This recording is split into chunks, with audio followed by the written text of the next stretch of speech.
Perkenalkan, nama kakak Hidayatul Helmi, bisa dipanggil Cute. NIM 2002 060034, Prodi PGSD semester 3, kelas A, Universitas Nahdlatul Ulama Nusa Tenggara Barat. Yeay!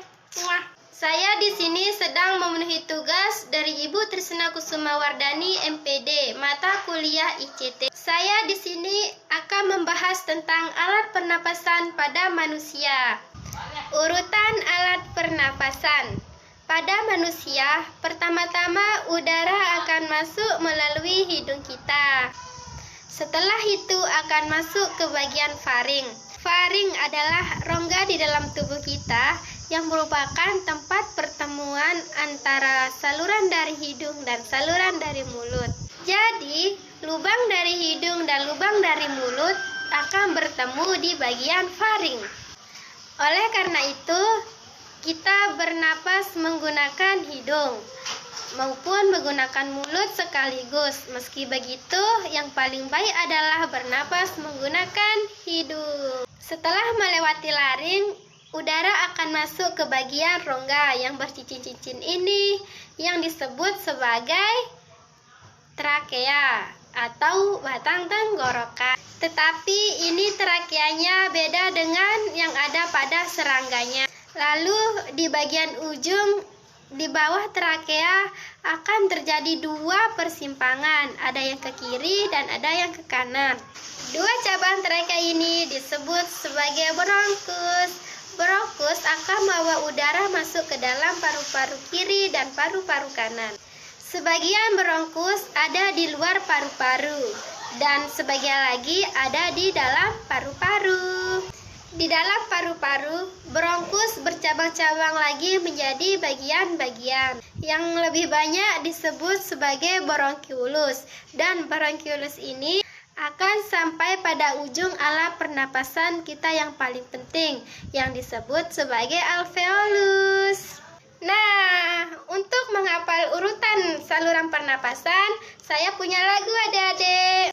Hidung, faring, laring, lalu ke trakea, bronkus, bronkiolus, alveolus. Fungsi bagian-bagian alat pernapasan pada manusia. Kita mulai dengan membahas fungsi hidung. Udara akan masuk ke dalam tubuh kita melalui hidung. Fungsi hidung yang pertama adalah tempat merasakan keluarnya udara. Kemudian, fungsi hidung yang kedua adalah menyaring udara. Jadi, kalau ada debu, kotoran, dan sebagainya akan disaring di dalam hidung. Utamanya oleh rambut-rambut yang ada di dalam lubang hidung kita.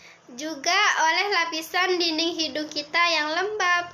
Sehingga kotoran bisa nyangkut dan tertahan di situ. Fungsi hidung yang ketiga adalah mengatur suhu dan kelembapan udara. Jadi, kalau udara luar sangat dingin, maka ketika masuk hidung akan sedikit kita hangatkan supaya tidak membahayakan paru-paru. Demikian juga kelembapannya. Jika udara luar terlalu kering, maka akan dilembabkan dulu di dalam hidung. Itulah dia 3 fungsi hidung. Sekarang kita beralih ke hidung, faring. Oke, yang kedua adalah faring. Fungsi faring adalah sebagai berikut. Karena faring merupakan tempat pertemuan antara lubang dari hidung dan lubang dari mulut. Fungsi faring adalah melewatkan udara dari hidung dan dari mulut ke arah laring, dan sebagai itu juga mengeluarkan udara dari laring menuju ke arah rongga hidung atau ke arah mulut. Yang ketiga adalah hidung, faring, laring. Oke, yang ketiga adalah laring. F terlebih dahulu baru L ya. Faring dulu baru laring. Dan saya ingatkan banyak siswa yang tertukar antara faring dan laring. Bagian laring, pria dapat dilihat adanya jangkun di lehernya. Daerah laring ini memiliki fungsi yang sangat penting, yakni yang pertama untuk kita berbicara. Kenapa? Karena di bagian laring ini terdapat pita suara. Di bagian sini ini ada pita suara. Selanjutnya adalah hidung, faring, laring, lalu ke trakea. Selanjutnya adalah trakea. Trakea adalah bagian yang ini dari ujung laring. Ini sampai ke pertigaan bronkus ke trakea. Disebut juga sebagai batang tenggorokan trakea. Berbentuk tabung memanjang yang tersusun atas 20 tulang. Rawan, berbentuk cincin yang kuat tapi fleksibel. Oke, selanjutnya hidung, faring, laring, lalu ke trakea, bronkus, dan kemudian bronkiolus. Fungsi trakea yang pertama adalah sebagai saluran udara ke dan dari paru-paru. Bronkus merupakan percabangan dari trakea dan bronkiolus merupakan percabangan dari bronkus.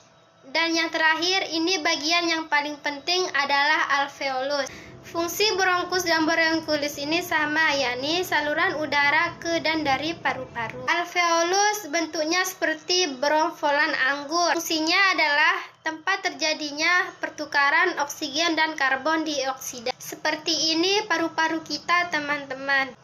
Ini adalah tujuan utama dari proses pernapasan kita. Jadi, oksigen dari udara akan ditangkap ke alveolus, lalu dimasukkan ke dalam darah, atau yang paling tepatnya ke dalam sel darah merah. Sedangkan karbon dioksida yang ada di dalam darah, alveolus ini diambil kemudian dibuang ke udara dan akhirnya dikeluarkan dalam tubuh. Baiklah teman-teman, itulah fungsi alat-alat pernapasan pada tubuh kita, mulai dari hidung sampai ke alveolus. Dadah, sekian dari kakak. Wassalamualaikum warahmatullahi wabarakatuh.